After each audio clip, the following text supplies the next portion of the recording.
Hello and welcome back to episode 2 of Novacraft. We're back in the base now after having just done a little bit more resource collection and mining. As you can see, we have some diamond tools that are, well, they're already almost gone, so we either need to do some more mining or get started on the villager town. So we're going to do that later today. In order to kind of store all the resources that we just found, I added a little extension on the base. And so what we have here is just a little haphazard storage. Also moved the bed and decorated a little bit. Even added an upstairs, which hasn't really been decorated. It leads out onto the terrace to give a nice little view. It's coming together a little bit more. It's got some more depth. I don't think we can really add too much more to the size of this house before it just kind of starts looking weird. Also, I'd cleared off this area over here, which is where we're going to add the villager breeder. So we're gonna need some villagers to do to create this thing first of all. So we'll go do that. And I've already built a prototype of the villager breeder in a creative world, and we'll construct it right here.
So we've put together our villager breeder. It's in a well on an island. Why? I don't know, but it's here and it kind of looks cool. So if you look down, we'll see our 2 villagers there, and we can access them through somewhere. Here it is. Through here. So I'm going to go down and show you how this works. Basically, we have these 2 villagers bouncing up and down in this water, and they have 3 beds. So if in order for 2 villagers to breed, they need to have a spare bed, and they need to have enough food. So we're going to dispense the food to them through these 2 dispensers on each side, and I'll get into how the redstone works. But essentially, once they breed, the baby will be short, so it'll be able to fit underneath this slab here, and it'll drop down where we'll collect it, and then we'll be able to ship them off later. And hopefully it'll be out of range from this 3rd bed, so it'll be no longer claiming it. That way these guys can breed again.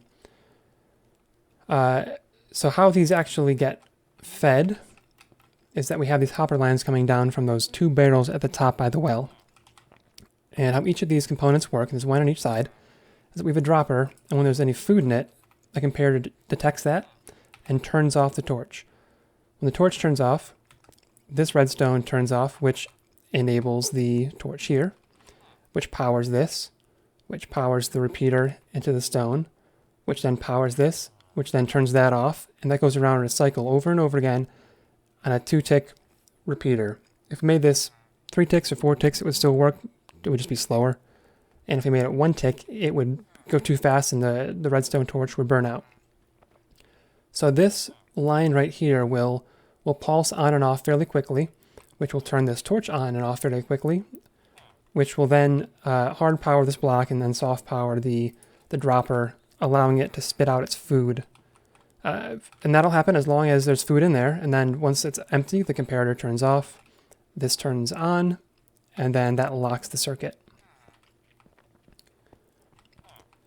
So each of these droppers spits food into the trap door here, and it'll sit on the bed. The bed, it's close enough for the villager on the right to grab it, and likewise the bed on the left, the food there will be close enough for the villager on the left to grab it, but too far for them to grab the other person's food.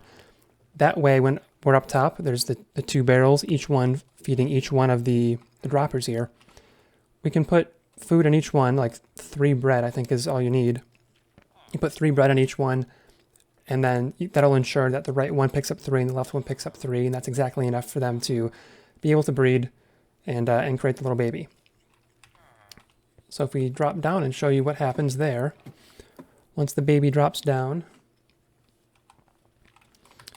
well, can't really see it, but there's more water, which will push them onto this little slab here, and they'll just kind of aggregate here. They'll congregate here, and I'm hoping, I haven't tested this part out, but I'm hoping that we'll be able to put a minecart on this, and then since this is only a slab, I'm hoping that it'll just kind of pick them up. And this is still a work in progress, but we have this room carved out here, and we'll have the line coming through here where we're going to be training these guys. We'll bring them in 1 by 1. They should be far enough away from the other ones where we can place down a station, whatever station we want for whichever profession we want this villager to have. And it will allow them to pick the profession and get their trades, and then we can break it and then put it back down over and over again until we're happy with their trades. We can also use this area as a staging area to put a zombie down and heal them to make their trades even cheaper. We might just move that further along. And this area is all underneath our actual base. So now we're back here.